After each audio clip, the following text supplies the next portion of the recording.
नमस्कार सर, मेरा नाम राजू है। आज का टॉपिक है हाई रिटर्न म्यूचुअल फंड। सब तो यही चाहते हैं ना कि पैसा लगाऊं, हाई रिटर्न म्यूचुअल फंड हो जहां वेल्थ क्रिएशन जल्दी से हो सके। तो जो रिटर्न परसेंटेज देख के इन्वेस्ट अगर करेंगे ना, तो हाई रिटर्न म्यूचुअल फंड को प्राप्त नहीं कर पाएंगे। उदाहरण के तौर पे आपने कभी सोचा होगा कि क्वांट म्यूचुअल फंड बहुत टॉप पे चल रहा है, उसमें लगा दिया। फिर एक्सिस देखा, एक्सिस में लगा दिया। फिर एक्सिस परफॉर्म नहीं किया, दूसरे में चले गए। कभी देखा एसबीआई खूब अच्छा है, एसबीआई में लगा दिया, फिर परफॉर्म नहीं किया, चेंज करके एचडीएफसी में आ गए। तो ऐसे करके टॉप पे जो है वो देख कर अपने सर्च करके गए। लेकिन यहाँ पे अगर आप सर्च करेंगे, लास्ट 1 ईयर का हमने यहाँ पे सिलेक्ट किया है, देखेंगे अभी मोतीलाल टॉप पे है। कभी क्वांट, एसबीआई, निपॉन होता था। लास्ट में देखेंगे तो क्वांट वाला नीचे आ गया होगा। तो जो लोग क्वांट में किए होंगे उनका तो रिटर्न बहुत कम होगा, -2% का दिखा रहे हैं। फिर एचडीएफसी में किसी ने किया होगा, उनका रिटर्न भी बहुत कम दिख रहा है, 1.79 पिछले 1 साल में। बड़ौदा, पीएनबी, अगर एसबीआई का भी देखेंगे, एसबीआई में ज्यादा रिकमेंड करते रहता हूं, तो एसबीआई का नंबर भी देखेंगे तो 1 साल में 4.81% का रिटर्न है। और टॉप पे कोई और चल रहा है जिसका मैंने चर्चा नहीं किया, ये 18% का रिटर्न दिखा रहे हैं। बंधन स्मॉल कैप 17% का रिटर्न दिखा रहे हैं। फिर इसी को अगर 10 ईयर्स में जाएंगे तो फिर आप चेंज कुछ और देखेंगे। तो करना क्या चाहिए? उदाहरण के तौर पे यहां पे अगर देखेंगे कि कभी मैंने निपॉन में इन्वेस्ट किया था और तब से अब तक रिमेन इन्वेस्टेड हूं मैंने, लेकिन देखा है कि जब मैं पोर्टफोलियो शुरू किया था निपॉन ग्रोथ फंड में, तो ये मेरा परफॉर्म नहीं किया, तो मैंने स्विच करके दूसरे जगह नहीं किया। अगर मैं चला जाता तो अगले साल एक्सिस का वही हाल था। फिर ये परफॉर्म नहीं किया, फिर अगले में स्विच कर जाता, फिर उसके अगले साल देखा एचडीएफसी का बड़ा बुरा हाल है। फिर वही कारण आईसीसी में देखने को मिला। फिर सुंदरम, क्वांट, मोतीलाल, हर एएमसी में कुछ ना कुछ पंगा होगा। फंड मैनेजर कुछ गलत कॉल लेंगे और 1 क्वार्टर 2 क्वार्टर के लिए उनका सारे फंड दूसरे कंपेयर में कम हो जाएगा। उदाहरण के तौर पे अगर मैं यहाँ पे अपना पोर्टफोलियो दिखाऊं तो निपॉन ग्रोथ फंड ये जब से 2010 से किया, आज 15 साल बीत गया, ये चलते रहा। 876 है, 43,83,000 वैल्यू दिख रहा है, 19.7% का रिटर्न दिख रहा है। लेकिन मैं यहाँ पे अगर चेंज करता, 19% का रिटर्न दिख रहा है 15 साल में, कोई चेंज नहीं किया हूं, चेंज करते रहता तो इस तरह का रिटर्न पॉसिबल नहीं था, वो कम हो जाता। इससे ज्यादा मुझे चाहिए भी नहीं। 15% का कैलकुलेशन करके रखा था, 15-16%। उससे अगर ज्यादा है तो मैं भाग्यशाली हूं, उससे कम हुआ तो दिक्कत हो रहा है फंड में। तो लेकिन हमने कोई चेंज नहीं किया पिछले 15 साल में। डाइवर्सिफाइड इक्विटी चुन के रखा और कंटिन्यूअस इसी में बने हुए हैं। अभी जो फंड यहाँ पे 43 दिख रहा है, 5 साल के बाद 86 भी दिखेगा यहाँ पे, मैं खुद दिखाऊंगा। यहाँ पे 86 लाख यहाँ पे दिखेगा, वो 3-3 हजार का एसआईपी चलता जा रहा है। दूसरा गलती ये होता है कि आप सेक्टर फंड में देखते हैं, कोई डिफेंस का बहुत अच्छा चल रहा है उसमें लगा दिया, कोई एनएफओ आया उसमें लगा दिया, कोई इंफ्रास्ट्रक्चर फंड चल रहा है उसमें लगा दिया, पावर में, आईटी में, इस तरह से करके लगाते हैं और बाद में लंबे समय में वो वेल्थ क्रिएट के लिए सही फंड साबित नहीं होता है। तो आपको रिटर्न परसेंटेज बिल्कुल भी नहीं देखना है। देखना क्या है? फंड मैनेजर का एयूएम जिसमें सबसे ज्यादा है उसमें लगाना है।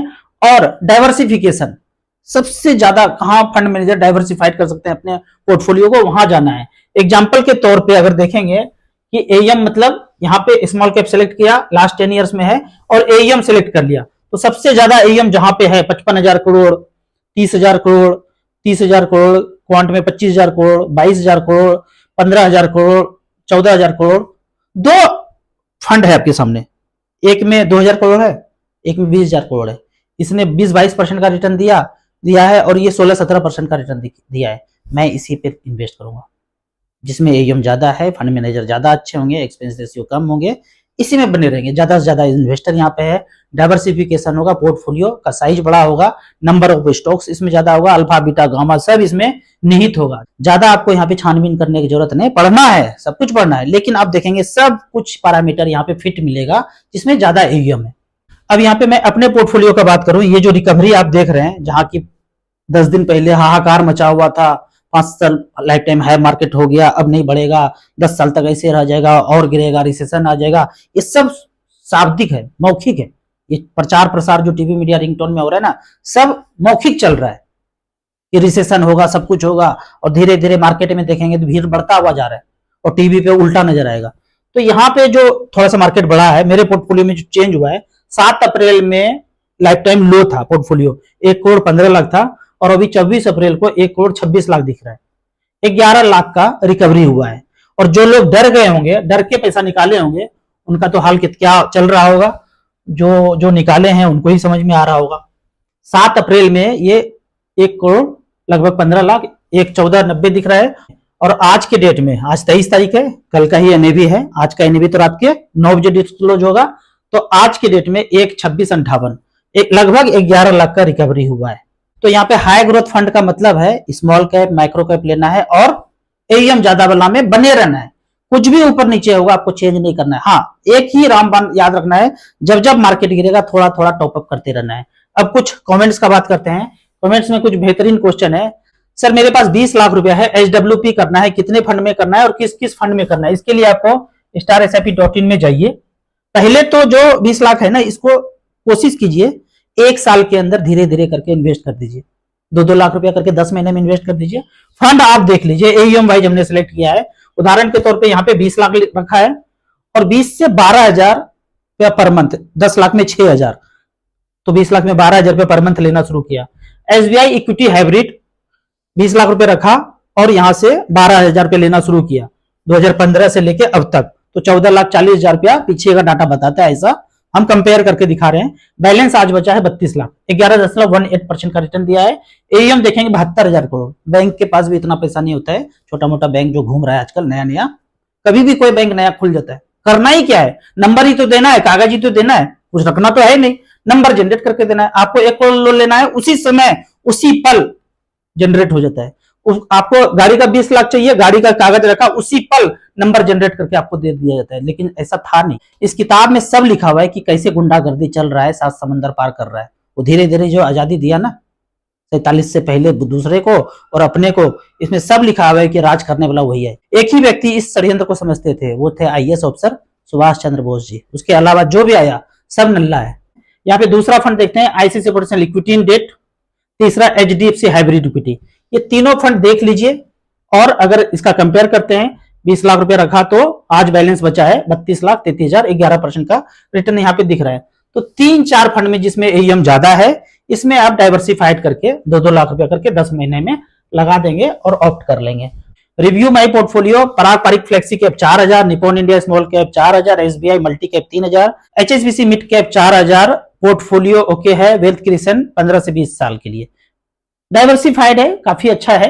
कोई भी चेंज करने का जरूरत नहीं है। जब जब पैसा आए थोड़ा थोड़ा करके स्मॉल कैप में टॉप अप करते जाइए। ऑल म्यूचुअल फंड को कंपेयर करना चाहिए 2018 के बाद से, क्योंकि कैटेगरी चेंज हुआ है तो पीछे का पास्ट रिटर्न दिखाना सही नहीं है। सही बोल रहे हैं, 2018 के बाद आप तर्क संगत आप देख सकते हैं कि एक category large cap mid cap small cap क्या कर रहे हैं। इसके लिए करना क्या है, StarSIP.in में जाइए, सेलेक्ट कर लीजिए पिछले 7 साल से, 2018 से शुरू हो जाएगा और देख लीजिए कौन कौन सा क्या कर रहा है। क्वांट स्मॉल कैप है, ये है 24%, 19%। एवरेज देख लीजिए स्मॉल कैप ने पिछले 7 साल में क्या किया है, 15.96। उसी तरह मिड कैप को देख सेलेक्ट कर लीजिए, यहाँ पे सेलेक्ट क्या कर लेंगे, मिड कैप कैटेगरी, पिछले 7 साल में तो वैसे रहेगा। फिर इसका एवरेज देख लेंगे कि मिड कैप कैटेगरी ने क्या किया है, स्मॉल कैप ने क्या दिया, इसने दिया 15.82। फिर तीसरा देख लेंगे इसी तरह से मल्टी कैप फ्लेक्सी कैप, इस तरह से करके खुद से कंपेयर कर सकते हैं फ्लेक्सी कैप ने क्या किया पिछले 7 साल में। तो ऐसे करके जो आपको लगे कि डाइवर्सिफाइड है प्लस एईएम ज्यादा है, उसमें आपको चले जाना है। मेरा मानना है, मैं जितना अध्ययन किया हूं, स्मॉल कैप लंबे समय में ज्यादा अच्छा करेगा। एक बड़ा बेहतरीन न्यूज है हम देशवासियों के लिए कि फॉर्ब के लिस्ट से, टाइम के लिस्ट से हम टॉप 100 में भी नहीं है। मतलब हमारा कोई भी नेता, कोई भी अभिनेता, बड़े लोग टॉप 100 में नहीं है। इस लिस्ट में पता है किसका नाम आता है, वो हीरो का नाम आता है, वो मोगेम्बो का हीरो, जो ज्यादा से ज्यादा अपने तक समेट सके, लोगों को प्रताड़ित कर सके, ज्यादा लोगों को लोन में चक्कर में फंसा सके, जाल में फंसा सके।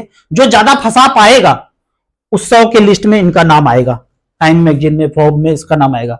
और जो नहीं कर पाएगा, उनके बताए हुए रास्ते पे अक्षरशः पालन नहीं कर पाएगा, टारगेट पूरा नहीं कर पाएगा, उनको लिस्ट से बाहर निकाल दीजिएगा। उल्टा बात है, जो आपको दिखाया जा रहा है कि भाई चकाचौंध कि 100 आदमी में हमारा गरिमा बढ़ गया, वो मोगेम्बो का गरिमा बढ़ रहा है। लोगों को धीरे धीरे जाल में फंसाया जा रहा है। अब जाल में नहीं फंसा पा रहा है, कोई फंस नहीं पा रहा है, लोग चालाक हो गया है, जागरूक हो गया है, तो उसका बात ही नहीं मान रहा है, तो लिस्ट से सब बाहर हो गया। बोलूंगा कम, ज्यादा समझना है।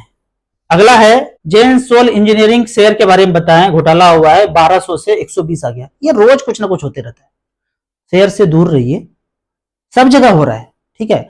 और ये मैं बोला ना कि 120 हो गया, ये चलबाजी क्या है ना, लास्ट ट्रेडिंग प्राइस ऐसे 1200 चल रहा था अभी, और किसी ने खरीद बिक्री 120 पे कर लिया आपस में ही, तो 120 दिखाएगा आपके पोर्टफोलियो पे।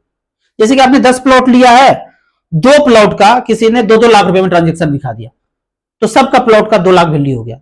ऐसा होना नहीं चाहिए। 20-20 लाख का प्लॉट था, किसी ने 2 लाख में खरीद लिया मजबूरी में, या सांठ गांठ कर करके, गोली दिखा करके, रिवॉल्वर दिखा करके, तो 2 लाख में ट्रांजेक्शन किया, अब सबका पोर्टफोलियो में बोल रहा है 2-2 लाख का प्लॉट हो गया। होना नहीं चाहिए ना। उसी तरह से 1200 का भाव था, किसी ने ये भी आपस में ट्रांजेक्शन करके 120 पे लेन देन कर दिया, तो आपके पोर्टफोलियो में 120 का दिखने लगेगा। ये गोरख धंधा चल रहा है ऊपर से लेकर नीचे तक। चेंज करना चाहिए रेगुलेटर को, ऐसे होना नहीं चाहिए। इसके लिए 2 चीज मैं हमेशा बोल रहा हूं पहले भी, वोटिंग राइट्स। वोटिंग राइट्स ऐसे नहीं कि 70% 5 आदमी के पास है तो 5 आदमी वोट देगा तो 70% वोट काउंट होगा। वोट खोपड़ी देता है, आदमी देता है, पैसा नहीं देता है। तब तो रिलायंस और अंबानी बोले कि 2 वोट दिया, 90% वोट मेरा, बाकी सब 140 करोड़ लोग जो है 10% में आएगा, तब तो उन्हीं का बनते रहेगा। ऐसे भी उन्हीं का बन रहा है। तो ऐसे नहीं, मार्केट में आदमी के हिसाब से जितना खोपड़ी है वोटिंग वो करेगा। 5 आदमी है तो 5 ही काउंट होगा। और इधर जो है 30% शेयर होल्डर में और 2 करोड़ लोग है तो 2 करोड़ वोट काउंट होगा। दूसरा, जितना भी प्रॉफिट हो रहा है कंपलसरी शेयर होल्डर में बांट दो।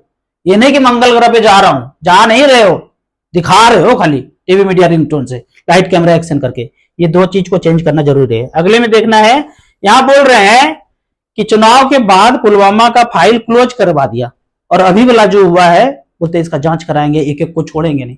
पीछे जाइए, पीछे जाइए और सोचिए कि ये वाला जो ऊपर गए थे 40 लोगों को शहीद करा दिया था, जांच करते करते करते करते करते एजेंसी को पता चला अरे जो बोला जा रहा है वो नहीं हुआ है, कुछ और ही बात है। जैसे ही पता चलेगा कि अब तो गले तक हाथ आएगा, बस फाइल क्लोज। अब अभी वाला जो हुआ है बोल रहे हैं कि एक को नहीं छोड़ा जाएगा। तो थोड़ा सा सालवादी को समझना है, और वो गाना याद रखना है जो बचपन में सब लोग गाते थे, शिकारी आएगा दाना डालेगा जाल में फंसना नहीं, शिकारी आएगा दाना डालेगा जाल में फंसना नहीं। अपने ही गिराते हैं नशे मन पे बिजलियां। अगला बड़ा बेहतरीन क्वेश्चन है, 23 साल का एज है, 12,200 का एसआईपी कर रहा हूं, कितने साल में 1 करोड़ हो जाएगा? ये मैं मान के चलता हूं कि आप mid cap, small cap, micro cap लिए हैं। अगर तो लिए हैं, ऐसे कैलकुलेशन करना है कि आप 12,200 कर रहे हैं, एसआईपी में गए, स्टार एसआईपी पे। इसको आसानी से आप खुद कैलकुलेट कर सकते हैं, खुद करना भी चाहिए। स्टार एसआईपी में गए और 12,200 लिखा जो आप कर रहे हैं, आने वाले 18 साल तक करते रहेंगे, और मात्र 12% का रिटर्न, जितना बम फोड़ना है मोगम फोड़े, मार्केट गिरा है, एवरेज अगर 12% मिलता है तो टोटल 26,35,000 आप जमा करेंगे, और वैल्यू लगभग 93-94 लाख, लगभग 1 करोड़ रुपया हो जाएगा। फिर 13, 14, 15 से क्या होगा आप खुद कैलकुलेट कीजिए। स्मॉल कैप, मिड कैप है, इससे थोड़ा सा बेहतर रिटर्न मिलने का संभावना है। अगर मुझसे पूछेंगे, पिछला रिकॉर्ड देखेंगे 12,200 का, तो एसबीआई स्मॉल कैप को यहां पे देखते हैं। एसबीआई म्यूचुअल फंड सेलेक्ट किया है, और SBI small cap desktop version में इस तरह से आ जाएगा म्यूचुअल फंड लाइव रिटर्न में 12,200 लिखा। और जब से ये शुरू हुआ है, सिंस इंसेप्शन अपने आप डेट लेता है, 2009 से लेकर 2025 तक, अब तक टोटल जमा हुआ 22 लाख, 23 लाख जमा हुआ, और पैसा बना है 1 करोड़ 48 लाख। ये टुडे वैल्यू है, ठीक है। इसके कैश फ्लो में जाके देख सकते हैं। क्या ऐसा ही रिटर्न आगे भी ऐसा होगा? मैं कहता हूं इससे आधा होगा। जो भी होगा वो bank, post office, safe, safer, safest से, चैन सिस्टम, चालबाजी, जो ऊपर बड़ा बड़ा बोल रहा है चैन सिस्टम में लगाओगे 1 लाख लगाओगे 10,000 महीना देंगे, उन सबसे ये बेहतर रिटर्न देगा। क्योंकि यहाँ पे रेगुलेशन अच्छा है, भागने डूबने का चांस नहीं के बराबर है। 30-40 साल में ऐसा हुआ नहीं है। ऐसा नहीं कि होगा नहीं, जहां बारूद है आग वहीं लगता है, थोड़ा बहुत होगा, लेके ही भाग जाए ऐसा करना संभव नहीं है। सर 10 लाख रुपए म्यूचुअल फंड में इन्वेस्ट करना है, सजेस्ट कीजिए फंड स्मॉल कैप लेना है, एएम सबसे ज्यादा जिसका ज्यादा है वहां पे पैसा झोंकते जाइए। किसी में वन टाइम नहीं होता है। एसआईपी करके 1-1 लाख लगा करके 10 महीने में छोड़ दीजिए, और उसको लंबे समय के लिए 12 साल 15 साल के लिए टाइम है तभी जाना है। इससे कम टाइम है तो large cap, balance fund, bank, post office सब देखते रहिए। राहुल सर 50 लाख का टर्म इंश्योरेंस लूं या एसआईपी शुरू कर दूं? यदि आपने भूतकाल में 1 2 3 गाना गाया था लाइन में लग के, 1 2 3 वो लगाया था ना भूतकाल में, अगर तो आपने वो लिया है तो इंश्योरेंस ले लीजिए, अगर तो नहीं लिया है तो इंश्योरेंस मत लीजिए, ठीक है। Thank you so much. देखिए बताऊंगा कम, समझना ज्यादा पड़ेगा। नहीं समझ में आ रहा है तो आपसे ज्यादा जो बुद्धिजीवी लोग हैं उनसे जाके पूछिए कि राजू भैया ने क्या बोला, समझ में नहीं आया। बड़ा लाजवाब कमेंट्स, बहुत समय के बाद ऐसा कमेंट्स है। सर आप कहते हैं कि लोन लेकर घर लेने में फ्रीडम नहीं आता है, पर रेंट भी तो फ्रीडम नहीं देता है, रेंट हमेशा बढ़ते रहता है, ईएमआई हमेशा फिक्स होता है, तो आपका इसमें क्या व्यू है? आप ऐसा करो ना, अध्ययन करो। मैंने अध्ययन किया है, लोगों से पूछा है कि आप नौकरी कर रहे हैं ना, मजा आता है? बोला नहीं मजा नहीं आता है। अच्छा आपका वो होम लोन नहीं होता तो आप नौकरी करते? अरे अभी नौकरी लात मार के भाग जाते। 50 लाख का लोन है उसके चक्कर में ही कर रहे हैं। और कौन सा घर? वो 10,000 के रेंट पे लगा हुआ है बेंगलोर में और रह कहीं और रहे। आप 10 लोगों से सर्वे कीजिए, दिल्ली बम्बई कलकत्ता मद्रास जहां भी रह रहे हैं, कि आपके पास होम लोन नहीं होता तो आप जो कर रहे हैं वही करते या कुछ और करते, या फिर आपको बर्डन है कुछ और करना चाह रहे थे, अगर यहां पे नहीं होता तो कहीं और रहते, जहां पे ऑफिस है वहीं रहते। क्योंकि क्या होता है इनिशियल में जहां पे आप घर ले लेते हैं वहीं पे आप कंटिन्यू कर जाते हैं, लेकिन बाद में धीरे धीरे जब पैसा आता है लगता है कि नहीं यहां से छोड़ के दूसरी जगह रहते तो ज्यादा अच्छा होता। तो आपको मैं बोलूंगा अध्ययन कीजिए, फिर समझ में आएगा कि लोन लेके घर लेना चाहिए या नहीं लेना चाहिए। ऐसा बात नहीं कि 100% लोगों के लिए यही कारगर उपाय है। दो तरह का खोपड़ी का लोग है, एक जिसके माथा पे भार होगा तब वो दौड़ दौड़ के गधे की तरह काम करेगा, एक दूसरा है जिसके माथे पे भार नहीं होगा तो भी वो घोड़े की तरह दौड़ के काम करेंगे। तो उस तरह के कैटेगरी के लोग जिनके सर पे बोझ हो 50 लाख 1 करोड़ का, तभी वो दौड़ दौड़ के भागेंगे। तो उसके लिए भाई तो लोन ले लो, घर में सोए सोए रहोगे तो फिर क्या करना है। और दूसरे कैटेगरी के लोग जिसके पास कोई बर्डन नहीं होगा फिर वो ज्यादा अच्छा काम कर सकते हैं, तो वो अलग कैटेगरी का लोग हुआ। तो आपको देखना पड़ेगा आप कौन से कैटेगरी के लोग हैं। चाबुक मारने पे ही घोड़ा दौड़ता है या बिना चाबुक के ही दौड़ जाता है। लास्ट कमेंट्स है, SBI magnum children benefit plan fund कैसा है? इसके लिए आप फिर से StarSIP.in पे जाइए और ऑल एएमसी सेलेक्ट कर लीजिए और 38 number children fund, last 10 years में 10 लाख रुपए लगाया तो सारा फंड यहाँ पे आ जाएगा। HDFC चिल्ड्रन फंड, ICICI, यहाँ पे SBI का भी चिल्ड्रन बेनिफिट प्लान है। नाम पे नहीं जाना है, कभी भी नाम पे नहीं जाना है। चेहरा क्या देखते हो दिल में उतर कर देखो ना, चेहरे पे नहीं जाना है, नाम पे नहीं जाना है, उसके अंदर घुसना है। तो देखेंगे, कंपेयर करेंगे तो टॉप का जो है 12%, 11%, 11% ऐसे करके रिटर्न दिया है। अब आपको क्या करना है, यहाँ पे चेंज कर देना है स्मॉल कैप से मल्टी कैप से फ्लेक्सी कैप से। स्मॉल कैप में गए, सबमिट कर दिए, ऑल है ही 20%, 18%, 18% चेंज कर देना है। तो आपके चिल्ड्रन के लिए या आपके रिटायरमेंट के लिए या आपके घर के लिए चाहिए क्या? ऐसा ऐसा कौन बना के देता है? Small cap, multi cap, flexi cap, micro cap. ज्यादा ही रिस्क लेना चाहते हैं तो स्मॉल कैप, कम लेना चाहते हैं balance fund, large cap, flexi cap, multi cap, थोड़ा बैलेंस करके। लेकिन जवानी है, जिंदाबाद है, तो mid cap, small cap, micro cap में ज्यादा पैसा लगाना चाहिए, जैसे कि मैं पिछले 15 साल में लगाया। यहाँ पे मैं आपको एक इंपॉर्टेंट रिक्वेस्ट करता हूं कि मेरा चैनल कभी भी ऊपर जा सकता है, तो आपको क्या करना है, जो मेरे को मानते हैं, दिल से मानते हैं, वो अपना यूट्यूब पे एक चैनल बना लेंगे। जो बात आपको अच्छा लगता है उसको स्क्रीन रिकॉर्ड करके अपने यूट्यूब चैनल पे लगा देंगे। उदाहरण के तौर पे नॉकिंग न्यूज चैनल डिलीट हुआ और 1 सप्ताह लोग, उनके फॉलोअर्स ने इतना कैंपेन किया कि पगला करके मोगेम्बो ने यूट्यूब को बोला कि, सीधा फोन करके बोला वहां से, भाई इसका चैनल फिर से कर दो। और ऐसा पता चला अगर सब लोग जाग गया तो हम तक तो वो 7 समंदर पार गर्दन पकड़ के लेते आएगा। ठीक है, तो फिर से चैनल आ गया उनका।